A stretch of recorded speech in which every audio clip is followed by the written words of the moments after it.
Phelps, Bukowski, you have a new case. 2 women, possible drink drive. How is that a case? The broad says she was doped and that somebody tried to kill her. Where did this take place? That's the bit you're gonna love.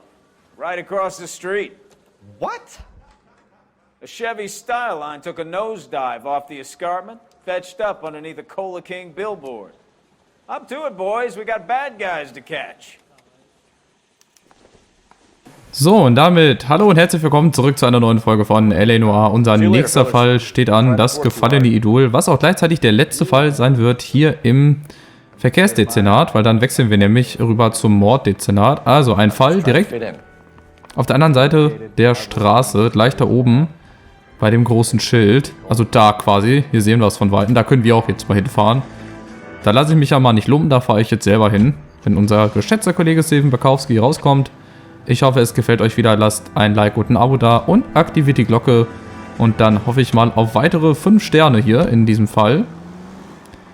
Und dann können wir, wie gesagt, das Dezernat hier verlassen, das Verkehrsdezernat und zum Morddezernat übergehen. Zack, ganz geschmeidig. Da ist schon ein Polizist, der uns den Weg zeigt. Genau. Vorher verletzen wir nochmal unseren Kollegen. Und wir halten hier vorne an. Unfallstelle, 7:52 Uhr AM, also noch vorm Aufstehen quasi. Alle sind schon da. Alle wichtigen Leute und so nun auch wir. Face looks familiar. Well, that's June Ballard, Tarzan's sister, Beast of the Amazon. She's married to Guy McAfee. The captain has moved to Vegas now, but the 2 of them still have juice. Phelps, traffic. Detective Phelps. Hey, Bukowski. Long time no see. You could have called this in by megaphone, Enrique. Phelps, this is Enrique Gonzalez. Enrique was a pretty decent middleweight. What do we have, Gonzalez? Broad drives right through the empty lot and off the side of the escarpment. Her story is that a movie producer doped her and her friend and sent the car over the cliff. Was anyone hurt? Driver's beat up. Not too bad considering. If she hadn't hit that billboard, we'd be scraping both of them off the pavement. Passenger's a Jessica Hamilton. She's just a kid. She's pretty knocked around. Kid gonna be all right? I think so. They've taken her to central receiving. If you want to take a look around, you can stall the ambulance. Thanks. Do that. One more thing. Watch out for the driver. She cuts rough. Aha. Wollen wir mal gucken hier. Wer erzählt hier Blödsinn? Wer schreit hier rum? Gerichtsmediziner ist unten bei der Unfallstelle. Dazu müssen wir einmal hier rechts rumgehen. Also, riesengroßes Glück gehabt, dass sie nur gegen dieses Schild gefahren sind. Ansonsten, wie gesagt, hätte das schlimmer ausgehen können. Dann wäre das aber auch eine Sache für das Morddezernat gewesen. Also, schnell hier runter zum Gerichtsmediziner.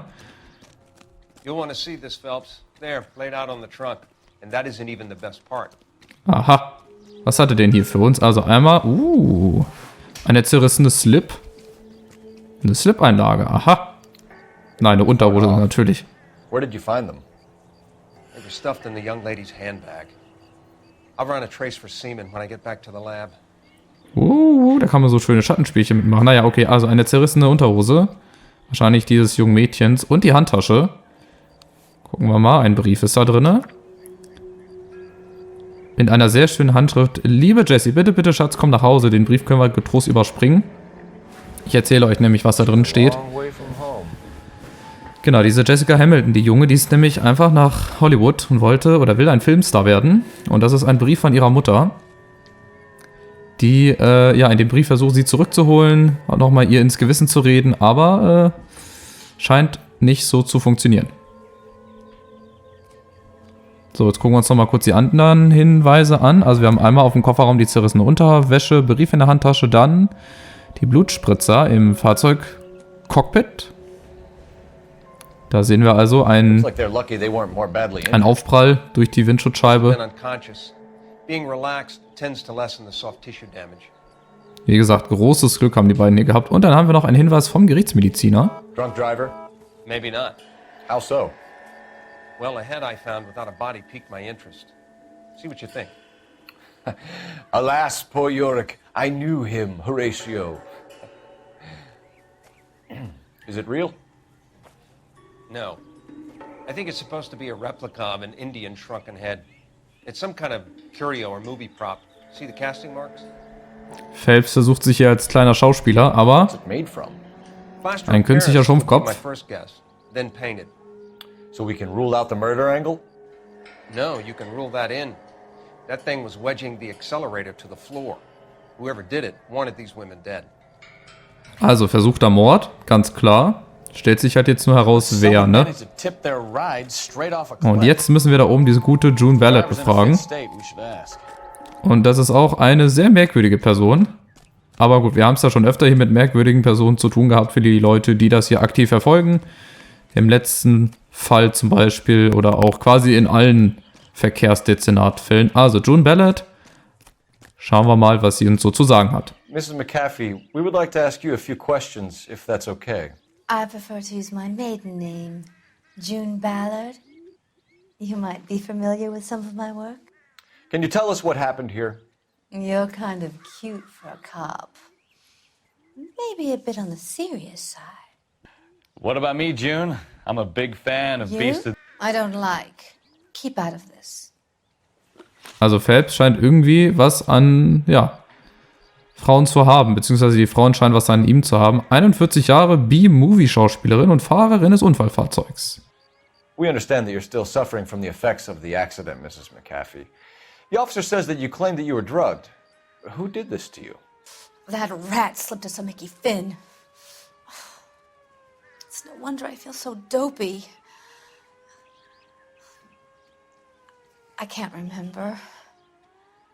Ja, müssen wir anzweifeln. So wahr sie unter Drogen steht, aber das müssen wir leider anzweifeln, denn ihr seht, der Gesichtsausdruck verrät, da ist noch mehr. It's a serious offense to withhold information from the police during a criminal investigation, madam. I told you to call me June. You're making me feel like an old lady. And don't bother your handsome head about this. My husband will settle the score with Mark Bishop. Aha, ein neuer Name, Mark Bishop. Machen wir erstmal weiter mit der verletzten Beifahrerin. What can you tell us about the passenger in your car? Jessica Hamilton. Poor Jessica. It's been a rough day for her. She's desperate to break into movies. What more can I say? Zum Beispiel über die getragene Unterhose, die jetzt zerrissen ist und hinten auf dem Kofferraum I liegt. think you're lying, Mrs. McAfee. I think something happened to Jessica yesterday before the crash. I'm offended, Sunshine. Do you have any proof? Sunshine, das haben wir, und zwar hier. Die Unterwäsche. Damenhöschen, Anat aufgerissen, gewaltsam entfernt, gefunden in Hamiltons Tasche. Miss Hamilton's underwear were physically torn from her body. She wanted to go to a casting. I took her to a casting. Whatever happened after that is between her and Mark Bishop. Scheint wohl so ein kleiner Pedo zu sein, dieser Mark Bishop, wenn er sich an jungen Leuten hier vergeht, an Minderjährigen. We found a shrunken head. It was used to tamper with your car. You see, I normally don't drive off cliffs. The last thing I remember is getting behind the wheel. Nee, auch das stimmt nicht so ganz. Also, ich dachte, sie ist Schauspielerin, dann müsste sie das ein bisschen besser verkaufen. Stimmt nicht so ganz. It's obviously some kind of movie prop. You must know where it came from. In case you hadn't noticed, I am the talent. And the talent doesn't deal with props or sets or any of that kind of stuff. Why don't you ask Mark Bishop which prop house he uses? Also in jeder Antwort bislang Mark Bishop hier, Mark Bishop da. Das muss ein ganz super Hecht sein, dieser Mark Bishop. You mentioned a Mark Bishop. You think he might have had something to do with this? He is a movie producer. As for his involvement, you just leave it to me and my husband to worry about. Leider nicht. Das ist jetzt auch eine Polizeiangelegenheit, denn da ist offensichtlich noch mehr dahinter. I want to know what happened between you two that made him want to commit a double murder. Bishop offered me a part in his picture. Then he withdrew it. Fact is, we had a deal. I pressed him on it, and this is where I end up. Mrs. McAfee, I think it would be in everyone's best interest if you accompanied Patrolman Gonzalez back to the receiving hospital. I'm going to be okay. These guys can take me home after, My lawyer and I have talked to the news hounds. Mrs. McAfee, you are still under the influence of narcotics, and you're likely to go into shock once the drugs wear off. And I thought you were a heel. It's nice of you to be concerned. I think we're good here. Let's go see what we can shake out of the kid. Ja, ganz merkwürdige Frau. Also ich würde sie gerne erleben, wenn sie nicht unter Drogen steht. Die ganzen Pressefuzis hier, die müssen natürlich auch ihre Artikel schreiben. Aber jetzt ist unsere nächste Aufgabe, die Beifahrerin zu befragen. Jessica Can you go into Hamilton. this one? Und da fährt diesmal unsere geschätzte So, where do you wanna Kollegin, obwohl das nur einmal unten wieder zurück zur Polizeistation ist, denn daneben ist nämlich das Krankenhaus. Aber, ja. Alles klar, da kriegen wir gerade die Bestätigung, dass das Unfallopfer wieder bei Bewusstsein ist. Deswegen hätten wir einfach nur um die Ecke gehen müssen. 8:03 Uhr AM in die Zentralklinik. Da haben wir vorher 2 Hinweise. Einmal unterhalten wir uns mit dem behandelnden Chefarzt und dann noch den Krankenbericht. Aber erstmal holen wir uns den Arzt hier. Wo ist er denn? Hello, Detective Phelps, here to interview a Jessica Hamilton. Jessica Hamilton. Oh, yes. She's in the room, right behind you, Detective. Aha, und der Arzt hier. You can't hold me here. Hello, Doctor. I'm Detective Phelps. You're attending to the young lady from the auto accident? Yes. She's conscious now, but I doubt she'll remember much. She's still feeling some of the after effects. Jessica was drugged? She certainly was. Chloral hydrate would be my guess, and there's clear evidence of abuse. She's still a minor, Detective. Someone planned a double murder to cover up a statutory rape? Swap 7 years for life and gets Guy McAfee on their case? Doesn't make much sense to me. I guess it depends on what they had to lose. Habt ihr gesehen, ich habe wieder etwas freigeschaltet und der hat bei seiner ersten Aussage den Mund nicht bewegt, ne? Was mir so auffällt. So, zunächst mal Feeling better since this morning, Jessica? haben wir... Was ist das hier? Das ist, glaube ich, uninteressant, oder? Das ist, glaube ich, nur... Doesn't look like anything. Hier, das ist Morphin, glaube ich. Das kriegen wir noch in der Sitte. Das ist auch irgendwas anderes. Wir müssen uns hier die Krankenakte nochmal angucken. Und zwar hier.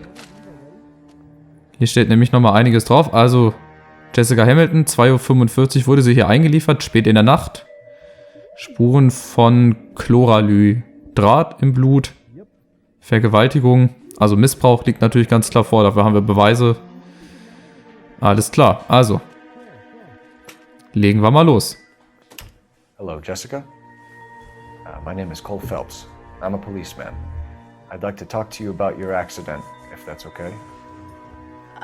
Okay. So, zarte 15 erst, um Gottes Willen. Ich dachte, die wäre schon 16. 15 Jahre alt, von zu Hause geflüchtet.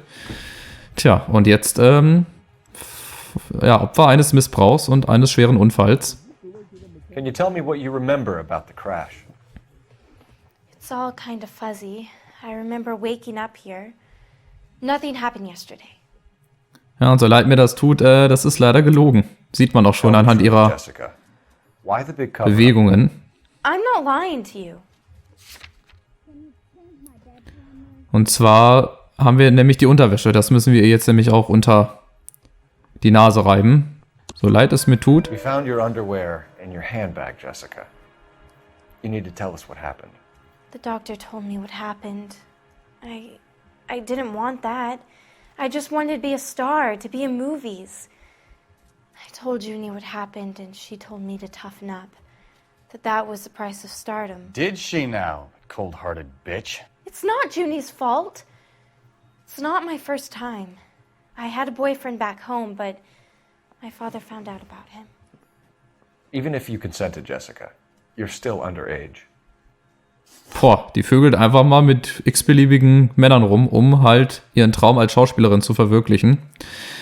Der muss noch einiges lernen. We need to get in touch with your parents, Jessica, to tell them what has happened. Oh, you don't need to worry them. They sent me along to stay with Aunt June. They trust her to take care of me. Naja, auch das stimmt leider nicht. Also es tut mir leid, aber die lügt uns leider momentan noch an. Lying, Jessica. How are we gonna Wir make haben you jetzt nämlich den right if you Brief, lie to us? den wir ihr mal zeigen. Please, Detective, why would I lie to you? Yeah, why would I lie to you? Because you did it. I don't know. So, Brief der Mutter. Steht nämlich drin, sie soll nach Hause nach Wisconsin kommen. Because you're a runaway, Jessica, and you don't have your parents' permission to be here. Now, do you want to tell me what really happened? I went with Junie to this strange place. It's difficult to remember. Someone gave me a drink to calm my nerves, and then I felt faint. I think I must have passed out. Aha, getrunken hat sie also auch noch. Die hat ja quasi alles auf einmal durchgemacht. How did you meet Mr. Bishop? Well, Junie is a big movie star. You probably know that. She's doing a new movie. Ja. Sie guckt jetzt schon mal ein bisschen vertrauter als gerade, aber wir müssen es immer noch anzweifeln. Das stimmt leider nicht so What's the ganz. story with Bishop and Mrs. McAfee? Why does he want the two of you dead? That can't be true. Mr. Bishop seemed very happy today. I mean, yesterday. And that's why he wedged a shrunken head against the accelerator pedal and punted the two of you over an escarpment? I overheard Junie speaking to him on the phone a couple of times. Screaming, really. She can be very hard sometimes, Junie. But they seemed okay yesterday, like they worked it out. Also ein Streit bzw. ein krimineller Missbrauch? Weiß man ja nicht. I know what happened to you, Jessica. Where exactly did it take place? Please, it's scary. It's really difficult to think of anything. Ja, und das müssen wir ihr glauben. Auch wenn sie halt nicht so guckt, aber das müssen wir ihr glauben. Jessica, I really need you to help me here. I remember the mermaid. Was the mermaid in the movie too? No, it was on the front of a building. We pulled up in front of the mermaid. Thank you, Jessica. You've been a big help. Here's my card. If you think of anything or you need some help, just get in touch, okay? Okay. I think it might be a good idea if you went back home till you felt better, Jessica. I couldn't do that, officer. What if I got the part and I wasn't there?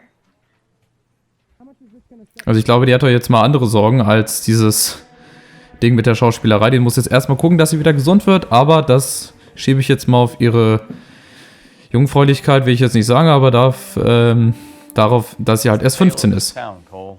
Lambs that go willingly to slaughter. Who the hell is that? Must be her lawyer. He certainly expedited her release. I don't like it, Cole. Why is she in such a hurry? We should follow her. Na, dann machen wir das doch mal. Und zwar fahren wir dafür mit unserer schicken Limousine. There she goes. Come on. Es scheint ihr ja wieder halbwegs gut zu gehen, wenn sie schon wieder mitfahren kann. June Ballard beschatten. Das müssen wir nämlich auch des Öfteren mal machen. Verdächtige Person verfolgen. Nicht zu nah. Nicht zu weit weg. In einem gesunden Abstand. Die Sirene bloß nicht einschalten. Also alles das, was man natürlich braucht in so einer Verfolgungsjagd oder Beschattungsjagd in dem Fall. Müssen wir erstmal rausfinden, wo die June Ballard hin möchte. Mit diesem einen Typen. You've got a pretty funny idea of what keeping a low profile means, Phelps. Was will denn mein Kollege jetzt wieder, ey? War das indirekt eine Kritik? War das eine Kritik an ihm, dass ich nicht gut fahre? Dann kann er ja gerne fahren. Too close, Phelps. You're way too close. Ja, dann blinkt nämlich auch unten das Symbol. Steht auch nochmal alles oben links beschrieben und wenn das Symbol aufhört zu blinken, dann sind wir wieder in einem gesunden Abstand. Also das ist jetzt das Letzte, was ich möchte hier. Dass das Ganze hier auffliegt. Sich einfach einordnen in den fließenden Verkehr, gar nicht auffallen, einfach normal fahren und dann... Sowas wünsche ich mir mal für GTA, dass ich in GTA auch einfach mal so gechillt fahre. Aber da ist das meistens nach 2 Sekunden schon wieder vorbei, wenn man versuchen will, normal zu fahren. So, sie geht in irgendein Geschäft. Jawohl. So, gehe mit RB bei der Tür in die Deckung, dass sie uns nicht sieht. Aber dass wir das Gespräch vielleicht mithören. Betritt das Café, ohne gesehen zu werden. Jetzt müssen wir erstmal den Typen vorbeilassen. Hallo? Ja, sie müssen sich nicht wundern. Stopp. Sie hat mich nicht gesehen. Jetzt geht's ran. Und jetzt verstecken wir uns hier. Weil so können wir nämlich inkognito gehen. Und mal zuhören. No, I don't want him taught a lesson. You know what I want.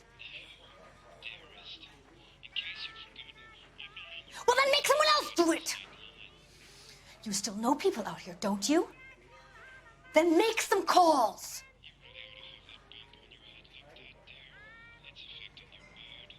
I'm going to be very clear about this. You get this done, or I'm... Wilson's Hotel. Mr. Mark Bishop, that son of a bitch, lives in apartment 803. Sure, I got the film. Aha, also sie hat sich mit irgendeinem gestritten, beziehungsweise sie möchte offensichtlich, dass Mark Bishop so schnell wie es geht aus dem Verkehr geschafft wird. Wir verlassen jetzt einfach mal. Ich hoffe, dass sie uns nicht sieht. Da fährt sie weg. Und wir müssen jetzt Mark Bishops Apartment untersuchen. Schade, ich dachte, da wäre noch irgendwas für uns. Aber gut, wir haben jetzt schon mal wieder was Neues rausgefunden. Finde ich gut. So, und da fährt natürlich unser schicker Kollege hin. Und zwar hier. Zu den Bishops. Wo wir uns natürlich auch umhören werden. Was ist denn das hier immer für ein Bug? Mein Kollege muss zuerst einsteigen. Genau, sehr gut. Freunde, ist doch gar nicht so schwer. So, das überspringen wir. Das ist nur sinnloses Gelaber. Hier sind wir angekommen. Bishops Apartment, 9:50 am. Schnellen Schrittes jagen wir rein ins Hotel, überfallen unten das Hotelpersonal. I'm Detective Phelps. We received a call about a domestic disturbance in apartment 803. Oh, the detectives. Listen, Mrs. Bishop's pretty upset. Take the elevator and then left down the corridor. It's the last door on the right. Aha, Miss Bishop. Aber erst nochmal ganz gechillt hier hoch. Zack, mit leider nicht vorhandener Fahrstuhlmusik. Das würde das Ganze ein bisschen aufheitern.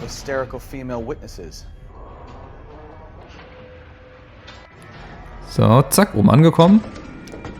So, links und hinten rechts die Tür. Jawohl. 800 Dry. LAPD, ma'am. Are you in danger? I'm all right now. You just missed them. Horrible, awful men. Are you injured, Mrs. Bishop. Gloria Bishop. Please, come in, officers. I'll just need to sit down for a moment. Forgive me. That's perfectly normal, ma'am. Just look at this mess! We'll take a quick search of the premises, ma'am. You take a moment to gather your thoughts. I will. Thank you, officer. Muss ja grausam sein, weißt du, an so einem helllichsten Tag wirst du einfach überfallen. Was für ein Durcheinander. So, jetzt haben wir hier ein paar Hinweise, und zwar einmal im Schlafzimmer, im Bücherzimmer, im Wohnzimmer und im Flur. Fangen wir mal hier im Flur an. Und zwar die Sattelrequisite. Gay Cowboys für Mark Bishop mit Dank von Silver Screen Props. Vielleicht irgendeine Auszeichnung oder ein Andenken? Man weiß es nicht, was der so für Filme dreht, ne? Aber ich glaube, man kann schon erahnen, was dieser Mark Bishop für Filme dreht. Glaube, keine jugendfreien Filme. So, jetzt haben wir einmal das Schlafzimmer mit dem Scheck auf dem Boden. Hier, und zwar $20.000. Zahlen Sie gegen diesen Scheck, bla bla bla, von Lorna Hopgood. What do you have to do to earn $20,000? Ja, und wer ist Lorna Hopgood? Ein weiterer Name, $20.000, Bank of Arcadia, hatten wir auch im letzten Fall schon mal. Dann geht's weiter ins Bücherzimmer. Bücherzimmer ist das hier, glaube ich. Und zwar haben wir dort ein Foto auf der Anrichte, was die Filmrequisite zeigt. Looks like the old movie set downtown. Mhm. Auch da müssen wir in diesem Fall nochmal hin. Und jetzt gehen wir nochmal ins Wohnzimmer. Hier unten die Hinweise, wo es vibriert, die sind alle uninteressant. Die kann ich euch mal zeigen. Hier ist zwar auch so eine Streichholzschachtel vom Blue Room, aber das ist völlig uninteressant. In der Küche ist auch nix. Im Wohnzimmer, da steht noch ein Foto auf der Kommode. Und zwar das hier. Das zeigt Mark Bishop links mit... Ich weiß gar nicht, wer das rechts ist. My husband, Mark, and Marlon Hopgood. They work together on occasion. That's Hopgood's shop. Aha, und wir sehen im Hintergrund die Meerjungfrau, Marlon Hopgood.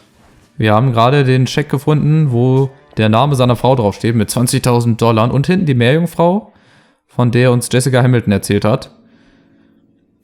Ich glaube, das müssten jetzt alle Hinweise sein. Ich gehe sie gerade nochmal durch. Wir haben den Scheck auf dem Boden, den Foto auf der Anrichte, Bücherzimmer, Kommode, Flur.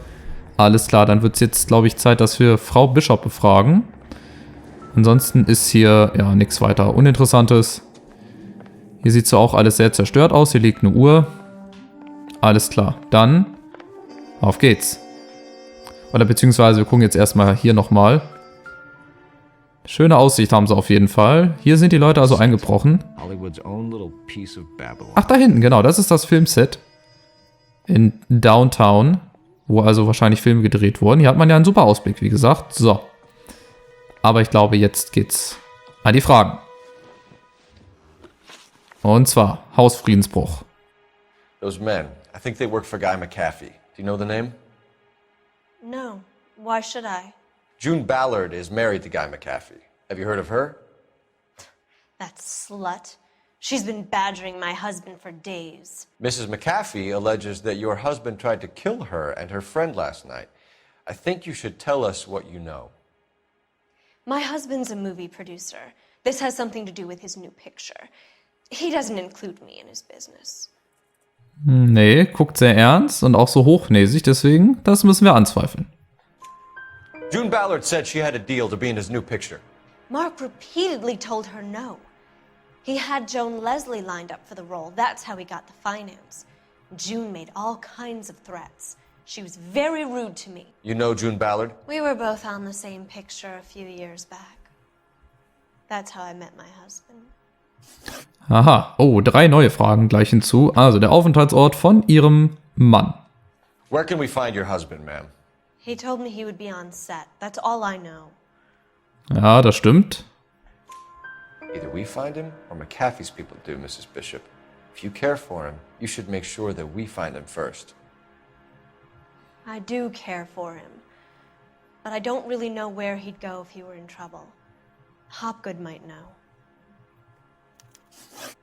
Adresse des Requisitenladens herausfinden, machen wir gleich. Dazu benutzen wir gleich mal wieder ihr Telefon. So, einmal der Scheck über $20.000. Why is your husband paying Lorna Hopgood $20,000? Lorna? Marlon's ex-wife? Are you sure? Ah, Ex-Frau, also leben die getrennt. Und wir sind uns sehr sicher, denn wir haben einen Scheck gefunden. It's some kind of payoff. You know exactly what the money is for and who it's getting paid to. Do I? Would you like to prove that, Detective? Natürlich. Of course, Madam. Da liegt nämlich zufällig so ein Scheck bei Ihnen im Schlafzimmer. Your husband looks like he's being blackmailed. They obviously have something on him if he's prepared to kill to cover it up. Why is the payment going to Hopgood and not McAfee? Lorna works at a check-cashing place in Hollywood. You need to ask Hopgood why he needs that much money in cash. Ja, wird auch mal an der Zeit. Neuer Hinweis, Erpressung. Eieiei, ein verzwickter Fall. Your husband was at a casting yesterday with a young girl? Not that I know of. He told me he was looking at locations. The picture's been cast. Ja, natürlich. Da weiß sie auch wieder ein bisschen mehr. Sieht man auch anhand ihrer Mimik. Jessica remembered a mermaid. The mermaid on the front of the prop store. You better come clean with me. This is a sick town, Detective. Are you sure you really want to know? The truth is, my husband likes them young. And you think that's okay? I was 16 when I first met him. I thought he was a genius, a magician with film. I was 20 before I realized he was just a B-movie hack. But he's nothing compared to some of the monsters at these big studios. My guess is Ballard sacrificed her little friend. Happens to a lot of girls. Your husband is in trouble. It could go easier for him if you were more helpful, Mrs. Bishop. He's a big boy, Detective, and so are you. This is Hollywood. There's always a deal to be done. Auch eine sehr merkwürdige Frau. Jetzt benutzen wir einfach nochmal frecherweise ihr Telefon, denn wir müssen die Adresse des Requisitenladens herausfinden. Operator, give me R&I. Aber das ist ein Ding, oder? Dass der Typ einfach mit Minderjährigen rumvögelt und solche Filme macht und seiner Frau ist das egal, weil sie selber mit 16 von ihm gevögelt wurde. Das ist, ja, Hollywood. Just a moment. Silver Screen Props, corner 3rd and Figueroa. Thanks. So, nächster Aufenthalt. Läuft alles wie geschmiert. Wie gesagt, alles läuft nach Plan.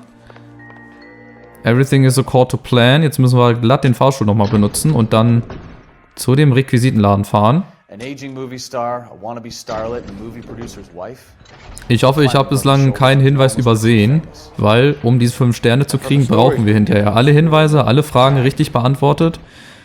Und bislang hoffe ich wirklich, dass wir das soweit geschafft haben. Aber ich bin guter Dinge. Schnell zu unserer Luxuslimousine, damit unser Kollege uns zum Requisitenladen fahren kann. Aber jetzt muss ich gerade noch mal gucken. Bishops Apartment. Müssen wir da noch mal zurück oder nicht? Das ist die Frage. Wir haben doch da aber alles gefunden, oder? Den Check. Den Sattelrequisite, Foto auf der Anrichte, die haben wir gefunden. Ja, also fahren wir zu Silver Screen Requisiten. Und zwar dahin, wo Eigentümer Marlon Hopgood freundlicherweise auf uns warten wird.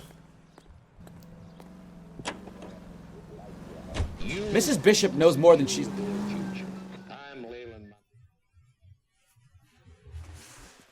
So, hier sind wir. Da ist die Meerjungfrau Silver Screen Requisition 10:13 AM. Die Meerjungfrau, von der Jessica sprach, ist also hier. Oberkörperfrei. Gucken wir mal, wer alles so da ist. Hallo. Phelps and Bukowski, LAPD. We're investigating the attempted murder of June Ballard and Jessica Hamilton. Christ! I'm Marlon Hopgood. How can I help? You hold castings here? How'd you hear about that? I got a little soundstage out back. Lead the way. Ah, dann habe ich die verwechselt. Ich habe gedacht, das wäre Mark Bishop. Aber dann ist das Marlon Hopgood. Dann verwechsel ich die beiden. Auf dem Foto sah das nämlich... Der sah aus wie Mark Bishop. So, fertig. Ich habe gedacht, das wäre Mark Bishop. So, aha. Hintergründe. Ist auch mal interessant, hinter die Kulissen zu schauen. Obwohl in dem Fall hätte ich gerne darauf verzichtet. Bei solchen Filmen, die der macht. Keep him here, Stefan. I'm gonna take a look around. What's this got to do with me? Don't try my patience, knucklehead. So, also dann wollen wir uns mal an Hinweissuche oder auf die Hinweissuche begeben. Und zwar haben wir einmal im Hinterhof. Da gehen wir gleich nochmal raus. Wir haben nämlich einmal den einseitigen Spiegel an der linken Wand. Ein Betäubungsmittel etc. Ich glaube, wir finden das alles hier. Ich gucke jetzt erstmal. Also hier sind einmal die Betäubungspillen. Und zwar genau nämlich die, mit der Jessica Hamilton betäubt wurde. Chloralhydrate oder so.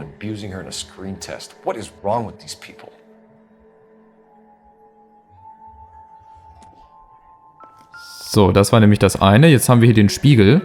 Da können wir nämlich durchgucken. Turn off the lights, Hopgood. Why would I want to do that? Humor him. So. One-way mirrors. There's a room on the other side. Nur, wie kommt man da hin? Wahrscheinlich muss man da hinten rumgehen. Also, versteckte Kamera. Well. Find a way into that peep den, Phelps. I'll stay here and keep our pervert. Das ist wirklich ein bisschen eklig, muss ich ganz ehrlich sagen. So, wir gehen einmal hier hinten durch. Hier ist, glaube ich, der Raum. Warum nicht? Ach ja, genau, da müssen wir nämlich über den Hinterhof jetzt rein. Das habe ich am Anfang, als ich das Spiel gespielt habe, auch nie gefunden. Ich dachte, hä, wo muss ich denn lang? Aber bevor wir das machen, gucken wir uns jetzt erstmal hier die ganzen Schrumpfköpfe an. So einen haben wir nämlich auch gefunden oder wurde gefunden. In dem Fahrzeug.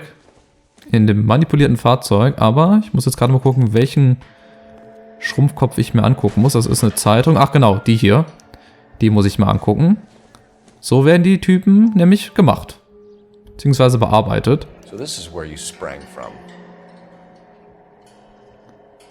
Das ist der erste gegossene Schrumpfkopf. Hier ist der zweite. So sieht er dann fertig aus. wenn man ihn dann als Schauspieler benutzen will. Oder man benutzt ihn einfach, um Leute umzubringen. Zum Beispiel, indem man das Gaspedal dadurch beschwert. So, und jetzt ist hier so eine Fake-Wand. Sieht man vielleicht gar nicht auf den ersten Blick, aber das ist eine Fake-Wand. Die der gute Phelps, zack, einmal zur Seite tritt. Und mit ganz ernstem Blick gehen wir hinten rein und sehen den geheimen Kameraraum. Und hier finden wir auch eine Filmdose mit dem schmutzigen Film. Da steht nämlich Bishop drauf. Der Titel Jungle Drums. Zu Händen Mark Bishop, Adresse Ecke 8th Street and Francisco Street. Jungle Drums, 8th and Francisco. Attention, Mark Bishop. Hört sich so nach dem... Ja, weiß ich nicht, nach was sich das anhört. Nach irgendeinem Filmset. Hier ist jetzt also der Film drin, genau, mit Mark Bishop und Jessica Hamilton. Der Schmutzfilm, aber der ist nicht da. Hatte June Ballard die nicht? Hat die nicht am Telefon von irgendwas gesagt von, ja, sie hat das? Und das ist die andere Seite des Spiegels. Die Kehrseite der Medaille quasi. Das haben sie gut gemacht. Die haben den Raum hier versteckt hinter dieser großen Leinwand, dass man ja nicht dahinter kommt, dass hier noch was wäre. Hier ist dann quasi... Ah, das ist ja ekelhaft. Hier wirst du sogar beim Toilettengang beobachtet. Diese Drecksäue. Gleich den Schwanz abpacken. So, und ich glaube, wenn ich jetzt nochmal alles durchgehe, wir haben den einseitigen Spiegel an der linken Wand, wir haben das Betäubungsmittel, wir haben Muster für die Schrumpfköpfe, falsche Wand, leere Filmdose, Filmrolle rechts im Regal. Haben wir ebenfalls. Dann müssen wir jetzt den guten Marlon Hopgood einmal befragen. Und das werden wir auch wieder zu 100% machen, denn ich habe ja hier die Lösung liegen, dass ich ja die 5 Sterne erreiche. Und zwar einmal die Verbindung zu Mark Bishop. You ever do any work for Mark Bishop? Mainly do work for the studios. RKO, Republic, Warner Brothers. So yeah, when Bishop is doing work for a studio, yes. When did you last see him? Now I'm doing work for his next picture. Still pre-production though. Haven't seen him around here in a while. Das ist klassisch gelogen, denn I know you're lying, Hopgood. wir haben die leere Filmdose gefunden, gerade in dem kleinen Raum. Und zwar einmal ganz nach unten scrollen, die leere Filmdose. A 15-year-old girl told me how she was drugged and molested at a casting house. I found the chloral hydrate in your drinks cabinet. You give me something or I will break your fucking jaw, Hopgood. Bishop was here with June Ballard and the girl. A lot of producers and directors use this place. I'm not responsible for what goes on here. Ach so, er hält sich da wirklich fein raus. Er hätte natürlich auch Nein sagen können. McAfee's men are looking for Bishop. We need to find him first. Any idea where he might have gone to ground? If he really tried to kill McAfee's wife, my advice to him would be to leave town. Ja, das stimmt ausnahmsweise. You're delivering props to Jungle Drums on 8th Street? Bishop is using that old rundown wreck of a set. That place is dangerous. But it might be a good spot to hide. Also ja, mittlerweile wissen wir, dass Jungle Drums also ein Filmset ist. What's the deal with you and June Ballard? Look, buddy, I make props. I hardly ever meet the talent unless it's something tailor-made for them, like a sword or something. Auch das ist gelogen, denn da hängen wir ihm wieder die leere Filmdose dran. Blackmailing Bishop. That's why he cracked. You got nothing on me. My hands are clean on this. Jetzt ist halt die Frage, ob das genau dieselbe Filmdose ist. Aber da steht ja hier auch leere Filmdose, also. Enough. I've been in your peep room, Hopgood. I've seen your smut pictures and the camera setup. You made a movie of Jessica. I found the canister. The deal is I get to sell the movies to burlesque houses and private collectors. These movie guys love seeing their cocks on screen. But part of the arrangement is I never film their faces. June had me film Bishop, and then she kept the movie for insurance. He went apeshit when he realized his face was front and center. Who has the film now? Who else? McAfee. und Beweise für die Erpressung. Sind ja richtig schöne und, also nicht schöne, es sind interessante Sachen, die man hier hört, aber natürlich auch total, ja, unter der Gürtellinie, weiter drunter. Ballard had what she wanted. Where does the money come into it? What money? Tja, das, was wir bei den Bishops gefunden haben. I told you, I get my cut selling dirty movies. Aber wir haben auch einen Scheck gefunden, und zwar den hier. Your ex was getting 20 large from Bishop. If I wanted to skim 20 from Bishop, we'd do it through the movie budget. June said she'd sell him the film once the movie had wrapped, but Guy wanted cash. He's in a cash-only business. You think I had a choice in this? That's all for now, Hopgood. We're taking you in. Phelps!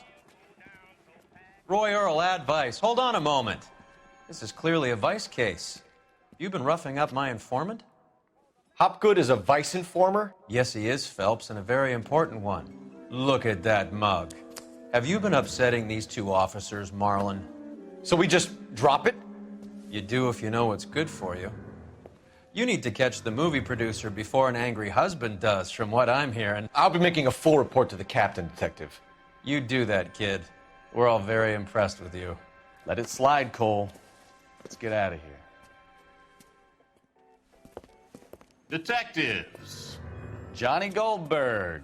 You work for Mickey C. That's right, detectives. You wouldn't happen to know the guys who roughed up Mrs. Bishop earlier today by any chance? No, not us. We don't do that kind of thing. It's the husband we'd like to talk to. This is a police matter. You don't want to be taken in for obstruction of justice, do you, boys? You could try the obstruction rap, but it won't stick. We could beat that. You've had your 10 cents worth, gentlemen. Bishop knows how the world works. Mrs. McAfee hits him up for a movie part. Happens every day. But Bishop takes it a step too far and tries to rub out Mrs. McAfee. Naturally, Guy is going to get upset. What made you think Bishop would be here? We figure he might be planning a little accident for Hopgood, too. Those two guys have got some unfinished business. You let us know if you find Bishop. Guy McAfee can be a very generous man. I'm only going to warn you once, gentlemen, to stay out of this. This is a police matter. We will be bringing Mark Bishop into custody. At least he's polite. Kind of dumb, but polite. But I'm a lot less polite, you smug son of a bitch. So let me put it in ruder terms that even a pair of blockheads like you might understand. The only reason that you don't have bars on your windows already is because you're small fry. And we don't waste our time on small fry. You stay away from Bishop, and you stay away from me. Is that clear enough for you, asshole? Now run along back to your boss so we can pat you on the head and tell you what good boys you are. Ich glaube, das lassen die Typen nicht auf sich sitzen. Ich glaube, jetzt gibt es irgendeine Verfolgungsjagd. Genau. Ja. Ich glaube nämlich auch. Also, Gangster überwältigen oder abhängen. Wir haben jetzt die beiden Möglichkeiten und ich entscheide mich natürlich ganz klar immer für die leichtere Variante. Indem ich nämlich einfach abhaue und mich der Sache nicht stelle. Wir müssen jetzt diesen Mark Bishop endlich finden, ey. Der hat uns nämlich in die Miserie reingeraten. Beziehungsweise schuld dran. Den ersten haben wir schon mal abgehängt. Jetzt müssen wir noch das zweite Auto irgendwie loswerden. Entweder schießt unser Kollege jetzt mal ein bisschen genauer oder... Bumm, Achtung, ich muss hier einmal durch. Entschuldigung. Ich nehme mir jede Lücke, die ich nehmen kann. Scheiße, haben sie uns jetzt? Nein. Oder? Wo sind sie? Da hauen sie doch ab. So. Zack. Wir sind in die genau entgegengesetzte Richtung gefahren und jetzt... Let's see him chase us now. On to the movie set, Phelps. Genau, aber du fährst. Ich nicht. Ich fahre da sicherlich nicht hin. Also, Jungle Drum Set. Dort schnappen wir jetzt endlich Mark Bishop, diesen Produzenten, der uns schon gehörig auf den Sack geht. Aber Steven Bakowski war gerade sehr ruhig. Unser Kollege Cole Phelps war ebenfalls sehr ruhig dabei. Das hätte ich ja nicht geschafft. So, Jungle Drum Set, 5:30 Uhr PM. Das ist kurz vor Feierabend. Leute, ich habe noch nichts gegessen. Seht mal zu jetzt. Sieht sehr verlassen aus. Gefährlich, haben wir ja gehört. Sehr zerbrechlich. Alles schon sehr heruntergekommen. Das ist Mark Bishop. God damn it! Auf jeden Fall, Kollege. So, Mark Bishop, der Typ, der für all das hier verantwortlich ist. Dem müssen wir jetzt einmal hier gekonnt hinterherlaufen durch das ganze Filmset oder was? Warum können wir uns den jetzt nicht einfach schnappen? Guck mal, wir sind doch schneller als er. Aber jetzt, auf einmal gibt er wieder Gas. Auf einmal hat er sein Gaspedal wieder gefunden. Im wahrsten Sinne des Wortes. So, zack. Eine Waffe hat unser Kollege auch nicht, dass wir auf den schießen können. Wir müssen ihm wirklich durch das ganze Filmset folgen. Hilft nichts. Hopp, hopp, hopp. Mit Medizinball würde das noch ein bisschen was bringen für die Muskeln. Muskelaufbau. Felix Magath wäre stolz auf ihn. Zack, zack, zack, zack, zack. Komm, komm, komm. Das ist aber auch verdammt hoch, ey. Gut, dass Phelps keine Höhenangst hat. Offensichtlich. So. Genau, entweder wir kriegen ihn oder McAfees Leute. Also die Typen, die uns gerade fast unser Auto demoliert hätten. Und er möchte doch gerne noch ein bisschen weiterleben. Deswegen würde ich ihm raten, jetzt sofort anzuhalten. Guck mal, auch das finde ich merkwürdig. Er würde nicht weitergehen, wenn wir jetzt nicht weitergehen. Er muss uns nämlich jetzt einmal ins Gesicht treten. Das ist wirklich sehr interessant gemacht. Ich hätte jetzt auch Stunden hier an der Leiter stehen können. Es wäre nichts passiert. So, zack. Mein Gott, wo hat er denn seine Waffe, wenn man die mal braucht? Es folgt nämlich gleich noch eine sehr interessante Schießerei. Der muss doch irgendwann mal am Arsch sein. Der hat doch nicht so viel Kondition. Wie ein Polizeibeamter. Kommt, zack. Alles fällt hier zusammen. Ihr seht, ein sehr marode, heruntergekommenes Filmset. Aber gut, das tut man nicht alles, ne? Für ein paar Dollar. Alles sehr dubios. Aber ihr seht, die Fälle, die sind ziemlich cool gemacht. Guckt euch die Aussicht an. Es gibt auch immer was Positives in jedem Negativen. Schöne Aussicht.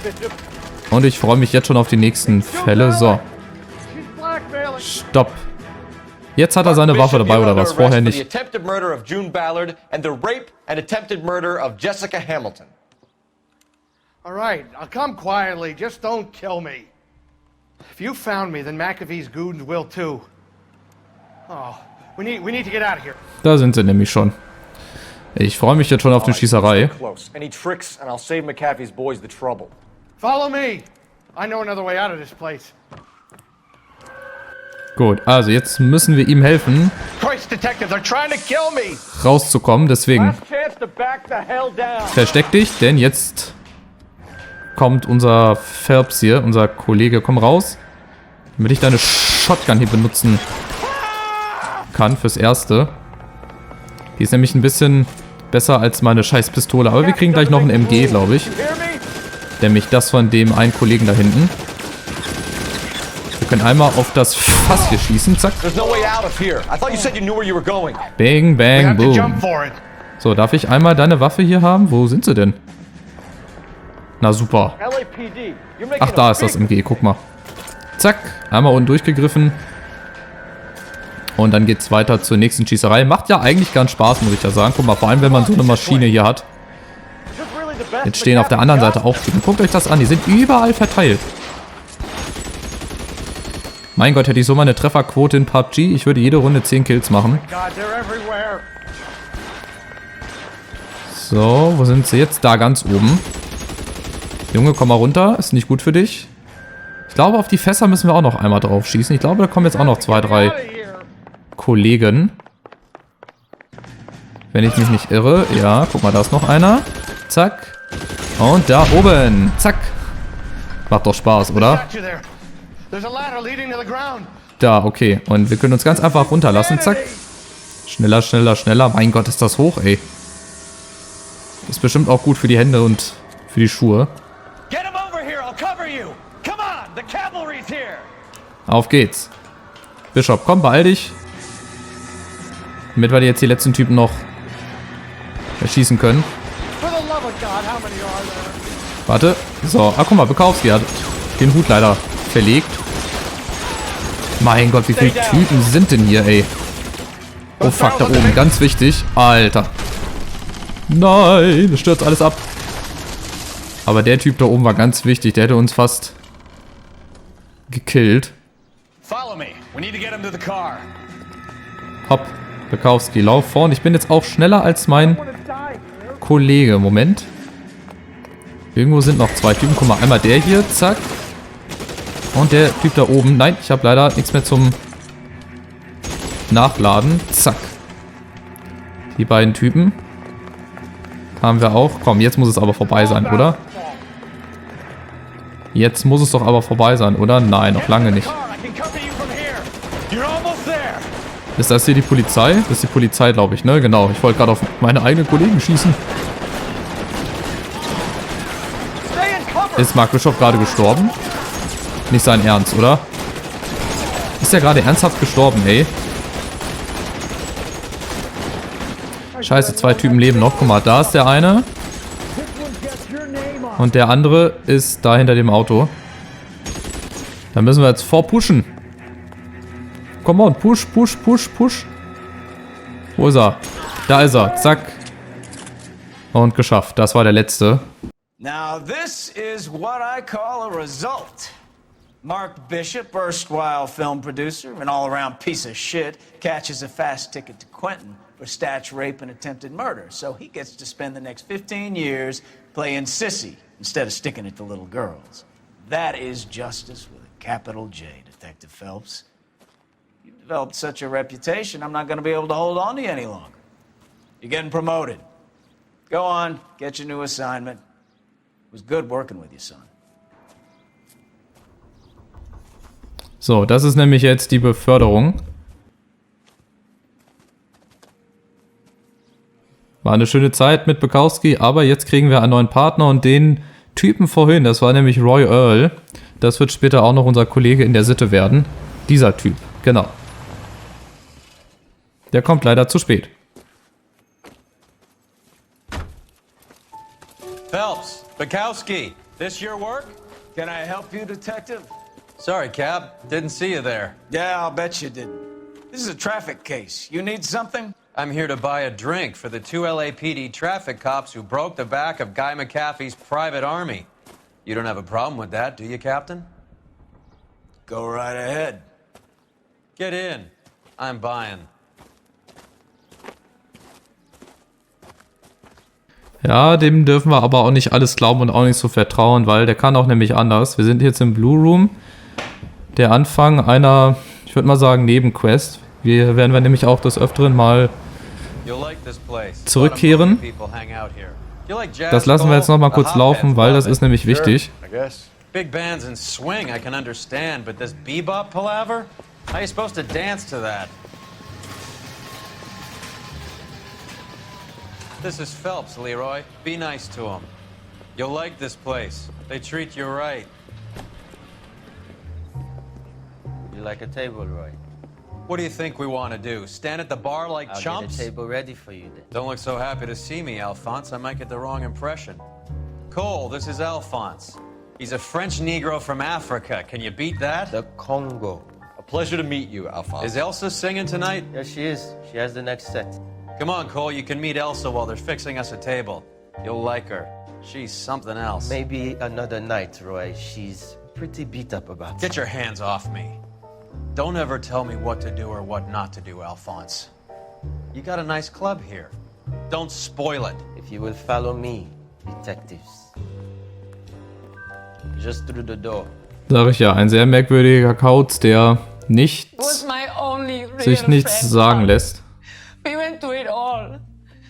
Do you realize what he meant to me? Of course I do. You have no idea. You said it was construction work. It was an industrial accident, Elsa. How can I be held responsible? Elsa, are you going on? Louis, for God's sake, he was my best friend. The only man who ever loved me without putting his hands on me. Hi, Elsa. Here's someone I'd like you to meet. Cole Phelps, war hero and crime fighter extraordinaire. And why would I want to meet another fascist from the LAPD? Sorry about this, Cole. What an evening I'm having. First a Negro puts his hands on me, and then this. Who do you think you're talking to, you German junkie whore? Don't you ever forget your place with me again.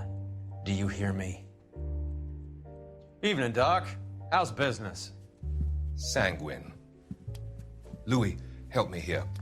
I'm gonna have to give her something before her performance. Blow it off, Cole. These artsy-fartsy types always get a little flighty. Meet Dr. Harlan Fontaine, doctor to the stars. Mr. Fix-It to the mental wreckage of Hollywood. So what about that drink, boys?